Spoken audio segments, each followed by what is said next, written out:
মন্দির। জগন্নাথ মন্দিরে কি লেখা আছে প্রবেশদ্বারে? অহিন্দু প্রবেশ নিষেধ। এটা কি ভুল লেখা আছে?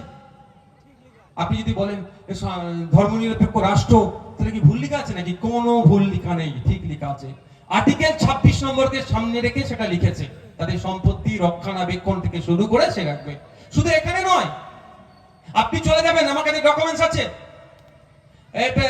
মহারাষ্ট্রে অনেক জায়গাতে আছে, পার্সিতে যে বিল্ডিং আছে, বিল্ডিং এ একদম বড় করে লেখা আছে শুধুমাত্র পার্সিদের জন্য।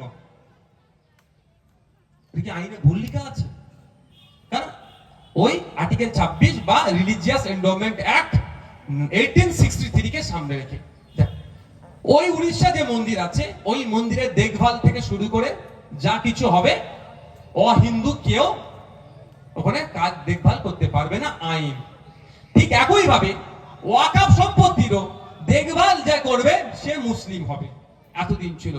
মোদি আপনার ভালো চেয়ে সেখান থেকে মুসলিমদের সংখ্যা কমিয়ে দিচ্ছে। একটা নামই আপনাকে একাধিক বলছি, যেখানে আপনার একটা না একাধিক বলছি, যেখানে দা উত্তরপ্রদেশ শ্রী কাশী বৈশ্বনাথ টেম্পল অ্যাক্ট 1983 সালের আইন, সে আইনে পুরোপুরি বলা আছে এই কাশী বৈশ্বনাথ মন্দির বিখ্যাত মন্দির, জানেন তো নাকি ভাই? উত্তরপ্রদেশে সে আইনে বলা আছে এখানে যিনি বোর্ডের দায়িত্বে থাকবেন, যারা থাকবেন, সে ধর্মের একজন হিন্দু হতে হবে। এটা কি ভুল বলা আছে নাকি? কিচ্ছু ভুল বলা নেই।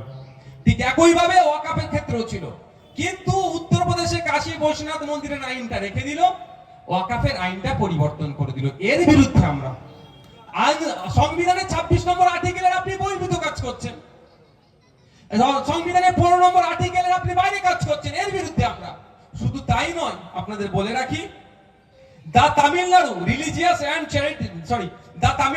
Hindu religious and charitable endowments act 1959 সালে তৈরি। সেখানে পুরো একদম বলা আছে যে ওই কমিটির মধ্যে যারা থাকবে তাদের প্রত্যেককে হিন্দু হতে হবে। শুধু হিন্দু নয়, ওই কমিটির মধ্যে হিন্দু হয়ে আছেন, কমিটির মধ্যে থাকতে থাকতে যদি হিন্দু ধর্ম ত্যাগ করে দেন, সাথে সাথে ওই কমিটি থেকে আপনি বাদ পড়ে যাবেন। আইন এটা। তাদের ধর্মীয় সম্পত্তি সে কিভাবে রক্ষণাবেক্ষণ করবে আপনি তো মাথা মারতে পারবেন না। কিন্তু এটা সব ধর্মের ক্ষেত্রে ছিল, সেটাকে মোদিজি এসে উড়িয়ে দিল। কর্ণাটকে একইভাবে, অন্ধ্রপ্রদেশে একইভাবে, বিভিন্ন ধর্মীয় জায়গাতে বিভিন্ন ভাবে তারা এই ধরনের আপনার আইন ছিল।